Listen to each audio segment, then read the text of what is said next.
Hey guys, my name is Amanda. Today's video will be very special as it's filmed on May 4th. So may the 4th be with you. So secondly, it's very special as according to my calendar, tomorrow is my big brother's birthday. So it's time to challenge myself to bake on a full-on cake for him. So let's get started. So what do I need? So here are the ingredients needed. As always, the ingredients will be listed below. So firstly, we have to make the buttermilk. It's alright if you do not have any. So first, measure out 1 cup of fresh milk. Freshly squeeze a lemon. Make sure to roll it out before cutting as it will help with the juicing. Next, use a fork to squeeze the lemon juice out. So for this recipe, it's a 1:1 ratio. So for every 1 cup of milk, 1 tablespoon of lemon juice is added. Next, measure out 1 tablespoon of lemon juice and pour it into the milk.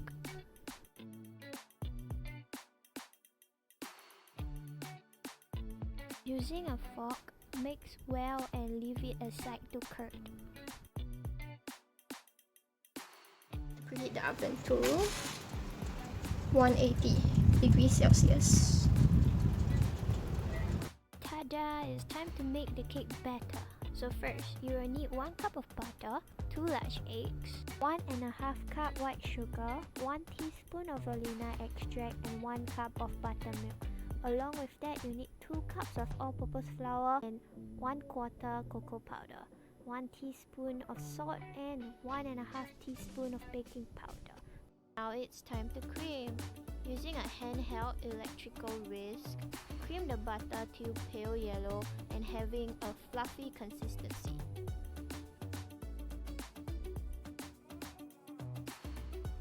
Like this, pale yellow and fluffy. Next, add in your white sugar.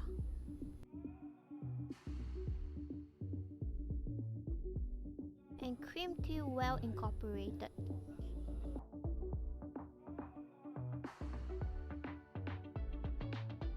Do remember to scrape the sides of the bowl by using a spoon or a spatula. This is to incorporate all the sugar with the butter.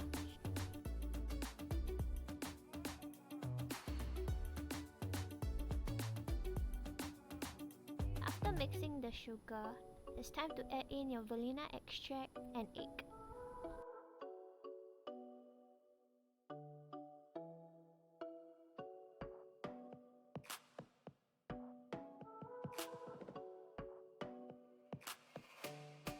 And then mix well again.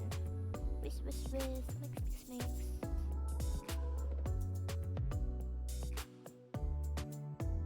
Next, add in your salt and baking soda into the flour mixture.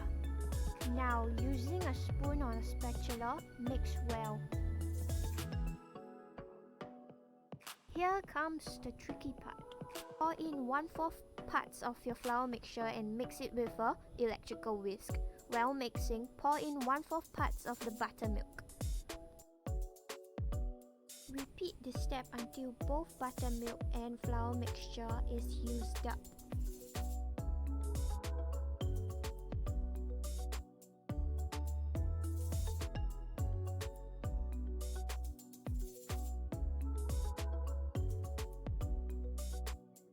Remember to use a spoon or a spatula to scrape down the sides of the bowl. Finally, I'm finishing soon. After mixing in all the ingredients, it's time to add in the red dye. Look at the color change from brown to red. Lastly, throw in the 250 grams of flavorless cooking oil.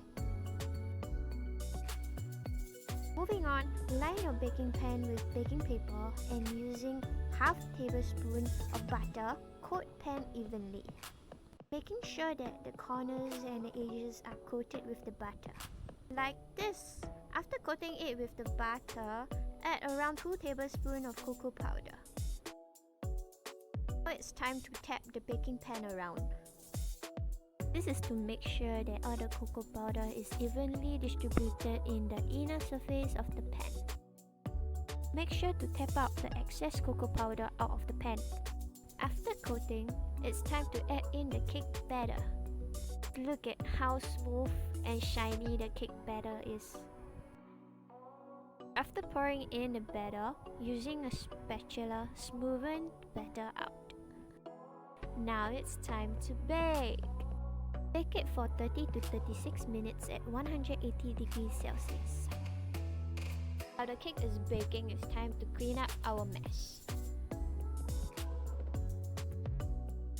Now it's time to make the frosting. Firstly, you will need 115 grams of ounce of the butter, 1 cup of cream cheese, 1.5 cup icing sugar, and also cocoa powder.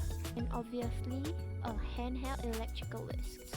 Next, scoop out the cream cheese and add it to the butter. Mix well to incorporate. Additional tip, I place a cloth underneath the bowl to prevent bowl markings.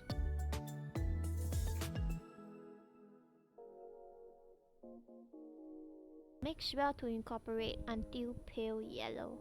Next, add in 1/3 parts of icing sugar. Please do not pour the whole thing at one go unless you want it to fly everywhere. Make sure to use a spoon or a spatula to scrape down the sides. Mix until all the icing sugar is used up until pale yellow and fluffy.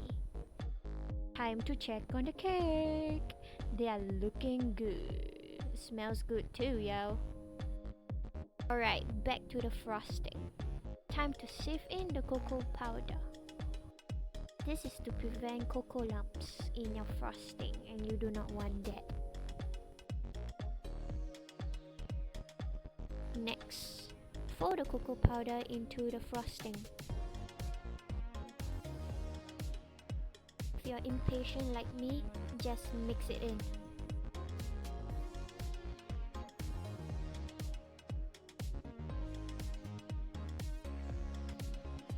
Alright, it's time to take out the cake.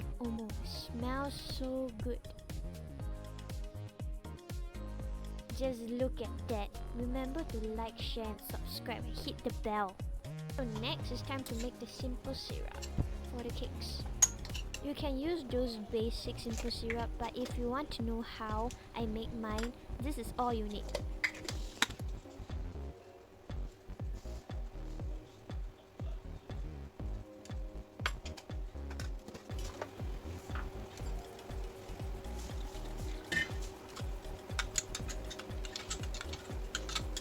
After letting the cake cool down, it's time to flip it out.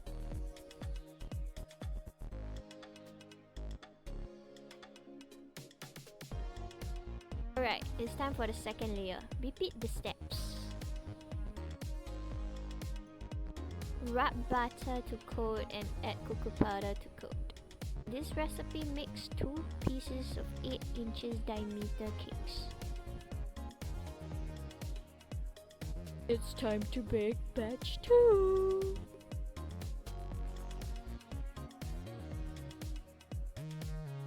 Batch 2 is done.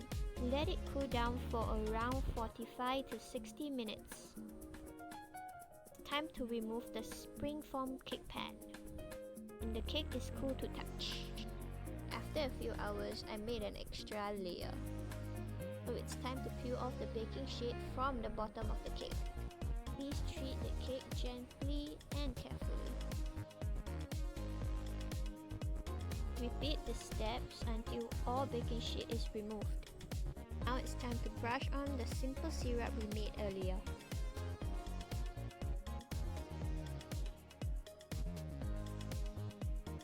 Using a brush, brush the simple syrup onto the top surface of the cake. Now it's time to frost the cake out. So for the first layer, I used the original cream cheese frosting.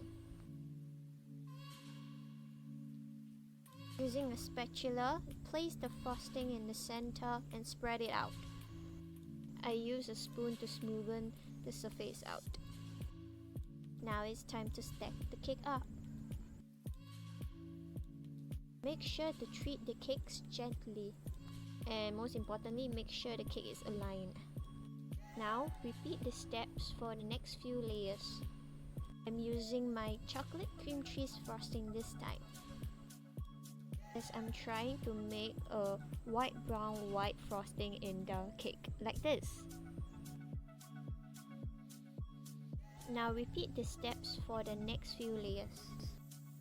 For the last layer, apply more cream cheese frosting on the top and the sides.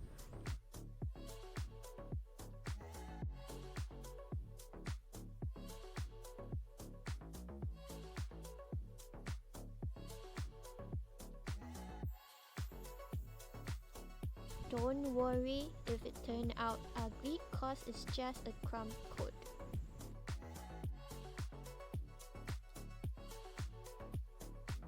After coating the cake, let it chill in the fridge to firm up. Here's me breaking up leftover cakes into crumbs. It's very good for designing your cake later on. After chilling for 30 minutes, it's time to frost round 2. Repeat the last step on frosting.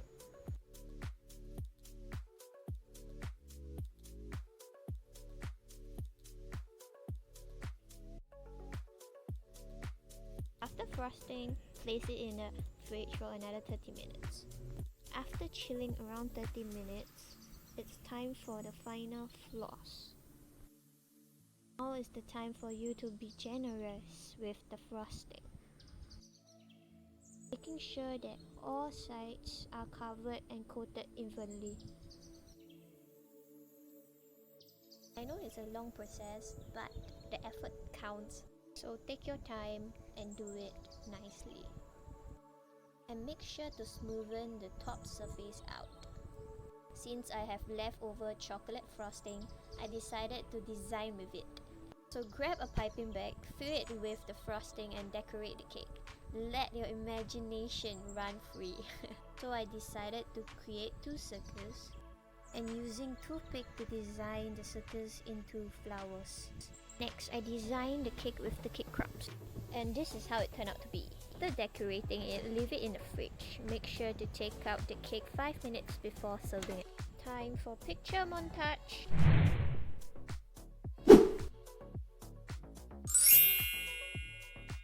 Anyways, try this recipe out. Sayonara. Stay tuned for the next video.